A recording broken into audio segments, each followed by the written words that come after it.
দুটো বিল অর্থাৎ ৩ মাসের বিগত ৩ মাস করে ৬টি মাসের যে বিল এসেছে তার সর্বসাকুল্যে ৪৫০ টাকা। ৬টা থেকে ৭টা গ্যাস সিলিন্ডার সেভ হচ্ছে, যার অঙ্কটাও কিন্তু কম না। পেট্রোল ইত্যাদি জ্বালিয়ে আর বিদ্যুৎ উৎপন্ন করতে হবে না। নমস্কার, আপনারা কি প্রত্যেক মাসের বর্ধিত ইলেকট্রিক বিল নিয়ে চিন্তিত?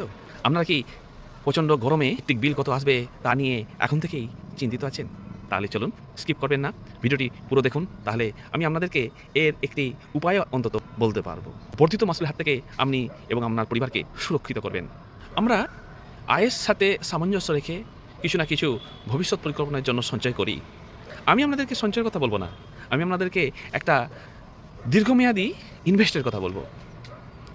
কি ইনভেস্টের কথা? চলুন তাহলে বিস্তারিত ভিডিওটি আলোচনা করি। আজ থেকে আমি 11 মাস আগে আমার বাড়ির ছাদে সোলার প্যানেল লাগাই। 4টি সোলার প্যানেল 590 ওয়াটের এক একটি প্যানেল আমি লাগাই, অর্থাৎ সেখানে 2360 ওয়াট পর্যন্ত ইলেকট্রিক জেট করতে পারছি।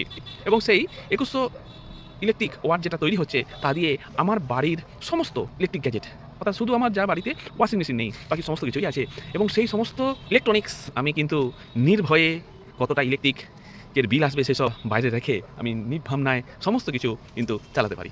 এই যে দেখুন 4টে প্যানেল বসিয়েছি। তো 11 মাসে আমার লাস্ট 6 মাসের বিল 450 টাকা, এবং তার সাথে আমি যে প্রায় 24 ঘন্টা আমি সারা বাড়ির জন্য ইলেকট্রিক খরচ করি, যেখানে আমার সরকারের ইলেকট্রিক প্রায় প্রয়োজনই হয় না। সোলার প্যানেল থেকে যে ইলেকট্রিক তৈরি হয় তা দিয়েই প্রায় আমার সম্পূর্ণ বাড়ির বিদ্যুৎ খরচ হয়ে যায়। আবার পরে 3 জেনারেশন হয়, আবার সেই বিদ্যুৎ থেকে আবার পরে 24 ঘন্টা চলে যায়। এবং এই বিদ্যুতের সাহায্যে আমার প্রায় সব কিছুই চলে। দিনের বেলা ইভেন প্রচণ্ড গরমে এসিটাও কিন্তু চালাতে পেরেছি, এবং সেটিও এই সোলার প্যানেল থেকে যে বিদ্যুৎ উৎপন্ন হয়েছে তা দিয়েই চলেছে। গিজার চলেছে, এখন তো প্রত্যেক দিন গিজার চলছে দুবার করে, এবং সেই গিজারটি কিন্তু আমি এই সোলার প্যানেল থেকে যে বিদ্যুৎ উৎপন্ন হয় তা থেকেই চালাচ্ছি। সেখান থেকে আরেকটা যে সুবিধা হয়েছে হিসেবটা করুন, আমার প্রায় প্রত্যেক মাসে একটি করে গ্যাস লাগতো রান্নার জন্য। এখন কিন্তু আমার এই 11 মাসে একটি শেষ হয়েছে, আরেকটি প্রায় শেষ হওয়ার কাছাকাছি হয়েছে, অর্থাৎ দুটোও প্রায় শেষ হয়নি। 11 মাস অতিক্রান্ত। কীভাবে? কারণ আমি রান্নাটিও ইন্ডাকশান এবং মাইক্রোওভেন, অর্থাৎ এই দুটি ব্যবহার করে কেন ব্যবহার করি? কারণ ওই ইলেকট্রিক যেটি আমি এই সোলার প্যানেল থেকে উৎপন্ন করি, সেই উৎপন্ন ইলেকট্রিক খরচ করে আমি রান্নাটা করি। সারাদিনের ম্যাক্সিমাম রান্নাটাই আমার এই ইলেকট্রিক খরচ করেই হয়, কারণ এই ইলেকট্রিক খরচ করলে আমার অতিরিক্ত বিল আসার কোনো ভয় থাকে না, তাই নির্ভাবনায় আমি খরচ করতে পারি।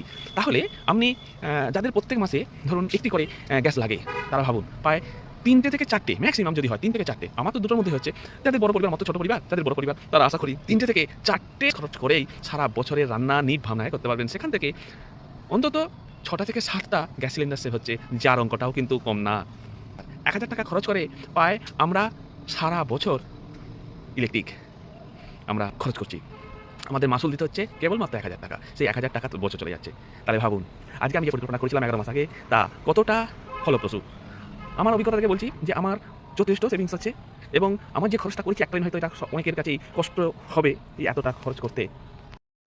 এককালীন খরচটা হয়তো অনেকটাই বেশি, কিন্তু একবার যদি কষ্ট করে খরচ করতে পারেন তাহলে এই প্যানেলের আয়ু পায় 25 থেকে 30 বছর, এবং তার মধ্যে হয়তো ব্যাটারি আর মেশিন পাল্টাতে হবে, তাও আনুমানিক 3-4 বছর তো যাবেই। ব্যাটারি 5 বছর, আর মেশিন বিভিন্ন কোম্পানির বিভিন্ন ওয়ারেন্টি আছে, অন্তত 2-3 বছর যাই।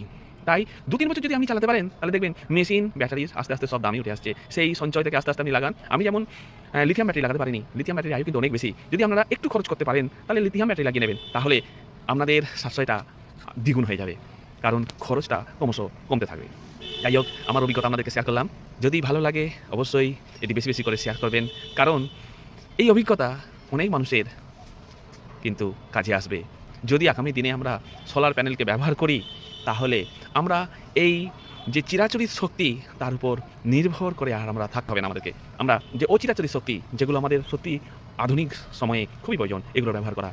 তাই অচিরাচরিত শক্তি হিসাবে এই সৌর শক্তিকে আমরা ইউজ করে যদি ইলেকট্রিক সারা বছরের জন্য ব্যবহার করি তাহলে সত্যি এটা একটা অসাধ্য সাধন হয়ে যাবে। প্রত্যেক বাড়িতেই যদি সোলার প্যানেল থাকে, এবং তখন আগামী দিনে আমাদের এই কয়লা, পেট্রোল ইত্যাদি জ্বালিয়ে আর বিদ্যুৎ উৎপন্ন করতে হবে না। আমরা অচিরাচরিত শক্তির উপর যত নির্ভরশীল হয়ে যাব ততই কিন্তু ভবিষ্যতের জন্য, পরিবেশের জন্য সবই মঙ্গলজনক হবে। ধন্যবাদ।